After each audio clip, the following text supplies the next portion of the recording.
పచ్చిమిరపకాయల్ని కాసింత పసుపుతో చేర్చి సీసాలో నిలువ చేస్తే ఎరుపు రంగుకు మారకుండా ఉంటాయి. ఉప్పు ఉన్న జాడీలో 2 పచ్చిమిరపకాయలు వేసి ఉంచితే వర్షాకాలంలో ఉప్పు చెమ్మచేరి నీరు కారిపోకుండా ఉంటుంది. పెరుగు పుల్లగా మారకుండా ఉండటానికి పెరుగులో కొబ్బరి ముక్కను వేసి చూడండి.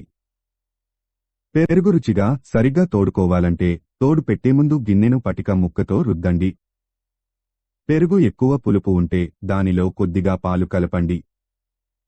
వెల్లుల్లి రేకులను సులువుగా తీయాలంటే వాటిని ఎండలో కొద్దిసేపు ఉంచండి. రసం పిండివేసిన నిమ్మకాయలను సన్నని ముక్కలుగా తరిగి ఆవిరి మీద ఉడికించి దానికి కొంచెం ఉప్పు కారం బెల్లం కలిపి పోపు వేయండి. నోరూరించే నిమ్మకాయ పచ్చడి రెడీ.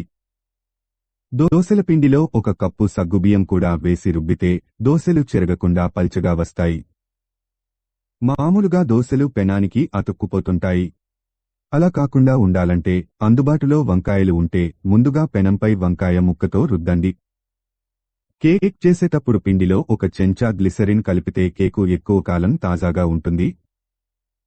కొత్తగా కొన్న జామ్ సీసా మూత గట్టిగా ఉండి తీయడానికి రాకపోతే మూతను మంటమీద కొద్దిగా వేడి చెయ్యండి. జామ్ గడ్డకడితే దానిలో బాగా వేడిచేసిన నీరు 4 చెంచాలు పోయండి. మెత్తబడుతుంది. గ్రుడ్డుసనకి 1 టీ స్పూన్ మైదాపిండి కలిపితే ఆమ్లెట్ పెద్దగా పొంగినట్లుగా వచ్చి చాలా సేపు అలాగే ఉంటుంది. చాలామంది ఆమ్లెట్ వేసే ముందు కోడిగ్రుడ్డు సనలో కాసిని పాలు కలుపుతారు. అయితే పాల వల్ల ఆమ్లెట్ గట్టిపడుతుంది. పాలకు బదులుగా 1 చెంచా నీళ్లు కలిపితే ఆమ్లెట్ మెత్తగా ఉంటుంది. కోడిగ్రుడ్డు సనకు చిటికెడు కుంకుమ పువ్వు కలిపి ఆమ్లెట్ వేసి చూడండి. చూపులకే కాదు రుచికి అద్భుతమే.